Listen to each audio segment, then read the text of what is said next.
Ժողովուրդը գնահատել է ժողովրդի արածը եւ եթե հանրահավաքի ամբողջ ընթացքում տեսնեիք 10 անգամ շնորհակալություն է հայտնել Հայաստանի Հանրապետության մեր քույրերին եւ եղբայրներին տեղանությունից հետո ցուցաբերված հոգատարության, տեղանությունից հետո իրենց սրտերը եւ դռները արցախցիների առաջ բացելու եւ ամեն ինչով աջակցելու համար։ Ինչ վերաբերում է կառավարությանը, ապա այո, նշել ենք, որ 23 թվականի սեպտեմբերից հետո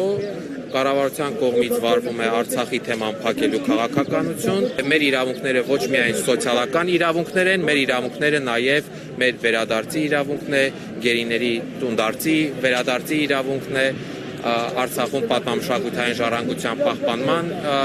իրավունքն է եւ սրանք կարեւոր հարցեր են, որոնք որ մենք ակնկալում ենք, որ Հայաստանի Հանրապետության կառավարությունը իր ամենօրյա գործունեության մեջ առաջ կմղի, հետամուտ կլինի։ Բոլոր նրանց ուզում եմ ուղղել խոսքս, որոնք որ փորձում են այս ամեն ինչի հետևում տեսնել ինչ որ քաղաքական հովանավորչություն, մեզ անվանել, ինչպես կոչեց, այն մեկը կա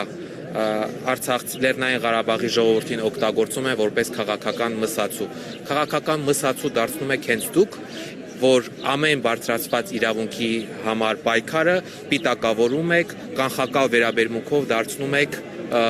չգիտեմ ինչ, եւ հրաժարվում եք միջազգայինորեն ստանձնած ձեր պարտավորություններից։